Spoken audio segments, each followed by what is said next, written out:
네, 여러분 안녕하십니까. 뉴스앤 이슈 시작하겠습니다. 오늘 함께 하실 네 분 먼저 소개해드리도록 하겠습니다. 김유정 전 국회의원, 이종훈 평론가, 김병민 교수, 김지혜 변호사 나오셨습니다. 어서 오십시오. 네, 안녕하세요.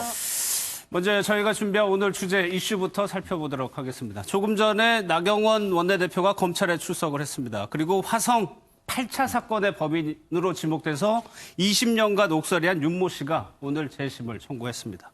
그리고 보수 진영에서는요, 여기 보면은 이현주 의원이 창당을 선언했는데 최근의 흐름과는 반하는 움직임이어서 어떤 의미가 있을 것 같습니다. 첫 번째 이슈, 나경원 원내대표가 패스트트랙과 관련해서 검찰에 출석을 했습니다. 영상부터 좀 보도록 하겠습니다.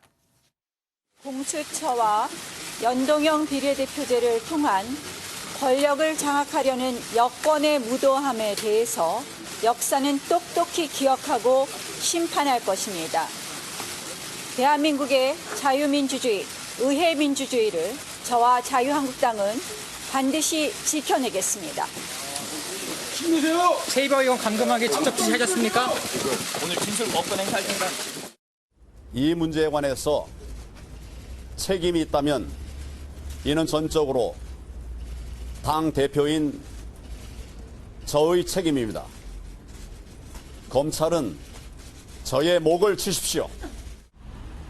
불법을 토대로 한 것이기 때문에 자유한국당에서 출석하지 않겠다고 한 것과 같은 기조로 저는 오늘 진술 거부권을 행사했습니다.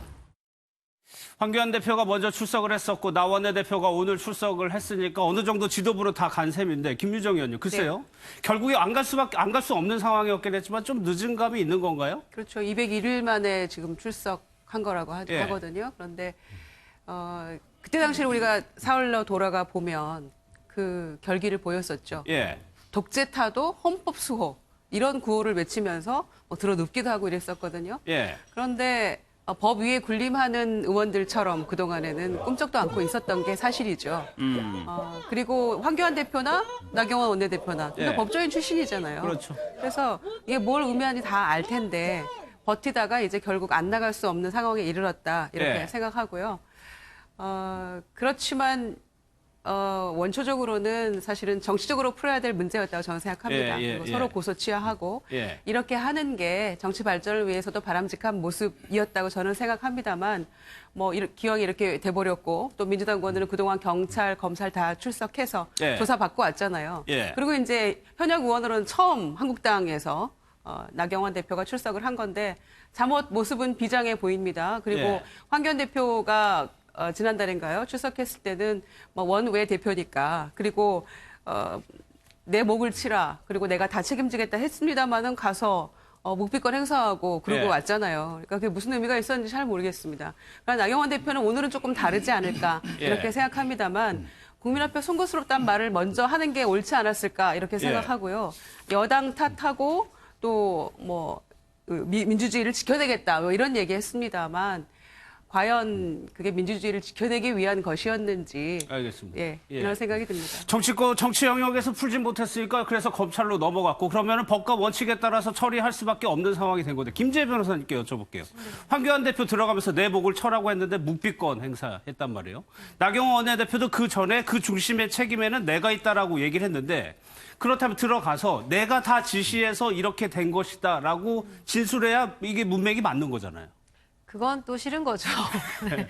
그러니까 이제 정치적인 수사로는 모든 게 다 내 책임이다라는 것은 결국은 이제 본인이 리더다라는 그런 말인 거고요. 네. 그렇지만 사실 법조인 출신으로서 수사에 대응할 때는 어떻게 대응하는 것이 가장 효과적인지도 잘 알고 있을 겁니다. 두 분 다. 네, 그래서 두 분 다 이제 묵비권을 행사를 했고 결국은 이렇게 생각하는 것 같아요. 이제 버티면 유야무야 없던 일이 될 것이다라고 생각을 하는 것 같은데 이제 물론 처음에 정치 영역으로 풀어냈으면 정말 좋았겠지만 이제 그 정치 영역을 먼저 벗어난 것이 한국당이다라는 사실에는 변함이 없는 것 같아요. 먼저 나와서 들어눕는 사람이 사실은 대의민주주의에서는 진 거나 다름이 없다라고 저는 생각을 합니다. 그래서 이번에 패스트트랙 법안도요.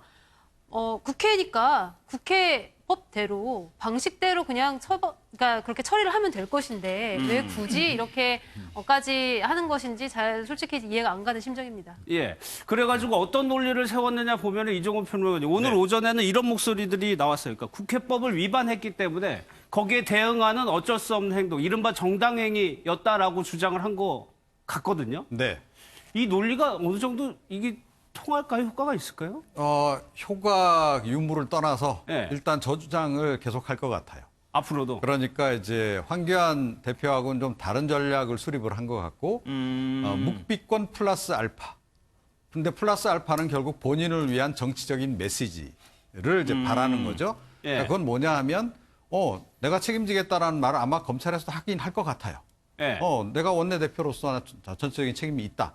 법적으로 구체적으로 이러이러한 지시하셨어요라고 아마 인정은 안 할 것 같아요. 그 부분은 묵비권을 행사하면서도 정치적으로는 나한테 책임 있는 게 맞고 예. 그리고 나는 이거 정당방위 차원에서 한 거다.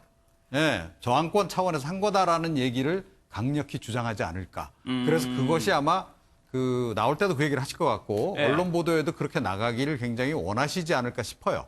그러니까 왜냐하면 정치적인 네. 메시지도 던져야 되고 검찰 수사의 포위망도 피해가는 두 가지 그렇죠. 전략이라는 얘기죠. 예, 그런 부분에서 아마 이제 그렇게 설계를 하지 않았을까 싶고 예. 오늘 그 택일도 굉장히 전략적 택일 아닙니까? 날짜. 예. 그러니까 원내대표 지금 임기 만료를 앞두고 지금 이제 재신임 받겠다는 거 아니겠어요? 그게 딱 임박한 시기예요. 그죠? 자, 그러니까 이 시기조차도 매우 전략적으로 선택을 했다라고 본다면 예. 나 원내대표가 오늘 검찰에 가서 어떤 얘기를 하실지는 대략 짐작이 간다는 거죠. 네. 알겠습니다. 굉장히 정치적으로 계산이 복잡해지는 건데 김병민 교수님. 정작 중요한 거 디데이라고 할 수 있는 거는 12월 13일인가요? 그 패스트 트랙이 통과될 때 거기에 한국당이 또 어떻게 대응을 해야 되는데 거기에 대한 동력을 마련해야 되는 상황이기도 하거든요. 물리적으로 저항하기는 쉽지 않는 상황이 될 것이고요. 예. 결과적으로 만약에 본회의에 부의가 되게 되면 여기에 대한 표결을 통해서 정리하게 될 텐데요. 선거법에 대한 개정안에 대한 처리가 제일 핵심일 겁니다. 하지만 일단 선거법 같은 경우에는 더불어민주당에 대한 의석수와 현재 있게 되는 상황들을 고려해 보건대 지금 올라가 있는 연동형 비례대표제를 골자로 하는 선거제도 개편안이 통과될 가능성은 극히 좀 낮다라는 게 정치권의 일반적인 시각이기도 합니다. 지금 이 선거법 개정안과 공수처법이 함께 연동돼서 돌아가는 것이냐에 대한 판단 유무를 함께 봐야 되기 때문에 예. 일단 선거법이 처리가 되지 않는다라면 공수처법만 따로 떼서 처리가 될 수 있냐라고 보면 그건 또 다른 영역의 문제이기도 하거든요. 예. 따라서 나경원 원내대표 입장에서는 국회 내에서 뭔가 저항과 투쟁에 대한 의미, 뭔가 조금 더 굉장히 강력한 의지들을 보여줘야 되기 때문에 의원직 총사퇴라고 하는 현실 가능성은 매우 떨어집니다만 예. 그만큼의 결기를 보여주기 위한 여러 가지 행동들에 조금 힘을 싣는 모습이 아닌가 생각이 듭니다. 예, 일단 그거를 당론으로 하자고 어제 재선 의원들이 좀 건의를 했다는 것 같아요. 앞으로도 계속 이어지는 상황에서 나 원내대표가 출석을 한 겁니다.